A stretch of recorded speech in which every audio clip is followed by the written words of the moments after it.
Here are your notes on decomposition reactions. We will reference your blue sheet and give you example equations to write down next to each class of decomposition reaction. So in general, decomposition reactions may be considered the reverse of a combination or synthesis reaction. The starting material must be a compound and the products may be elements or compounds. So use the decomposition classes on your blue sheet. Yes, this will be given to you on a test to be able to predict the products of a decomposition reaction. To identify a decomposition reaction, look for the reactant with only one compound as a reactant. I cannot stress this enough, but please do not look at a decomposition reaction and just split it up for considering a decomposition reaction prediction. Okay, you must reference the blue sheet every single time you have a decomposition reaction. Here are the classes of decomposition reactions, so I will go through these and I will give you example equations. So this is right from your blue sheet, so you can either take notes on your blue sheet or on a separate sheet of paper, but I strongly recommend that you write down the example equations on your blue sheet so that you have these to go back and reference. You also might want to write down one or two examples. I have some model diagrams of the equations drawn as well, and you might want to write down one or two examples there because we will do an assignment that follows up with that idea.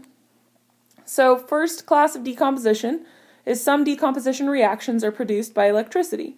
So here's just an example of water splitting up into hydrogen and oxygen gas, and we would call this electrolysis because it's actually decomposition by an electric current. Metallic carbonates, when heated, form metallic oxides and carbon dioxide. So for example, if I were to look at this problem and I just was given the CaCO3, I would recognize that as a decomposition reaction because there's only one thing on the left-hand side, there's only one compound on my reactant side, so I would notice that it had a metallic carbonate.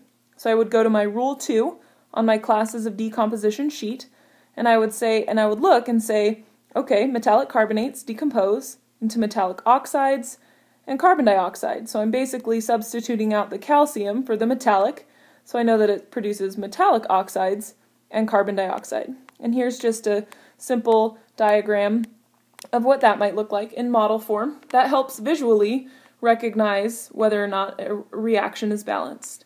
So please note that we did not just split up calcium and carbonate. We used the decomposition class 3, and it told us it produced a metallic oxide and carbon dioxide. Metallic hydroxides, when heated, decompose into metallic oxides and water.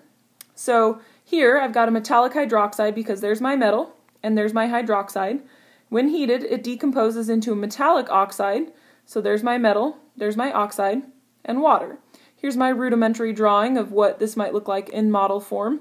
So it's okay if this isn't necessarily structurally set up the right way for calcium hydroxide, for example, but for our calcium oxide and water, you guys do know what water looks like, so that's why I'm trying to represent it looking like a bent molecule.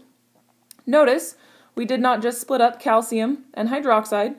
We used our decomposition class, and it told us, class rule 3, that they produce a metallic oxide and water. Class 4, metallic chlorates, when heated, decompose into metallic chlorides and oxygen gas. So here I recognize that I had a decomposition reaction because there was only one compound on the reactants. And then I noticed that I had a metallic chlorate, so there's my metal is potassium, chlorate is my ion, so I had a metallic chlorate. And then it tells me what decomposes into metallic chloride. So there's my metallic chloride, there's potassium chloride, and oxygen gas. Again, please note, we did not just split up potassium and chlorate. We referenced the classes of decomposition table and recognized it as a metallic chlorate, and that helped us determine the product of a metallic chloride and oxygen gas. Here's a sample of what that model might look like if I were to draw it out. Again, this visually just helps us recognize that we have a balanced equation. So notice there's 3 oxygen gases, there's 3, remember that's how we represent a diatomic molecule. Some acids, when heated, decompose into nonmetallic oxides and water. So hydrogen carbonate, or carbonic acid, decomposes into water and carbon dioxide. So my nonmetallic oxide and water, so there's my nonmetallic oxide, and there's my water. So this one's to figure out how to identify what your nonmetallic oxide is. You simply subtract H2O from H2CO3, and that leaves you with a CO2, and that way you can figure out your nonmetallic oxide by subtracting the water from the acid. Another example is sulfuric acid. It decomposes into sulfur trioxide, which would be our nonmetallic oxide, and water. Some oxides, when heated, decompose. So oxides of less active metals decompose. So mercury oxide, mercury 2 oxide, would just decompose. Rule 6 is the only rule that you can split up into the reactant, from the reactant to the product. So notice that there's only 2 elements in this rule, right? There's only a compound that has 2 elements in it. The other compounds that we've been dealing with have been polyatomic ions. Metallic hydrogen carbonates, when heated, decompose into metallic oxides, carbon dioxide, and water. So here I'm going to notice that I only have one thing on my reactant side, so I have one compound.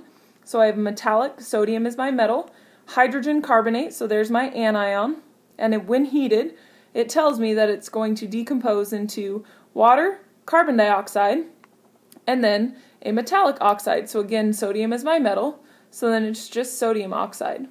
Again, please note, we are not simply splitting this up into sodium and hydrogen carbonate. We use the classes of decomposition rule to identify a class 7 metal hydrogen carbonate, and it helps us split it up into water, carbon dioxide, and metallic oxide. Here might be a rudimentary representation of sodium hydrogen carbonate. My apologies for the kindergarten-like look of this, but it's again good to help us see that I have a balanced equation by simply matching up the colors here. So here I know that water looks like that carbon dioxide is a linear molecule, and that sodium oxide might look like that, but these two are the most important ones that we represent because we know those specifically look like that's bent and that's linear. Ammonium hydroxide decomposes into ammonia gas, and water for our class 8 decomposition. So ammonia hydroxide is here, and it tells us simply it decomposes into ammonia and water. Again, we don't just split these up, it tells us our product. So hopefully you're recognizing that maybe the most difficult part of a decomposition reaction is simply to identify what class you have to use to help you figure out the products. Once you do that, it tells you exactly what the products are. You simply write the products out, and then you create your formulas. The last thing you have to do is balance, as always, but if you can identify the class of decomposition, it will help you give the exact products that you need. So thank you so much for watching the video and writing the example equations down and coming to class ready to practice decomposition reactions.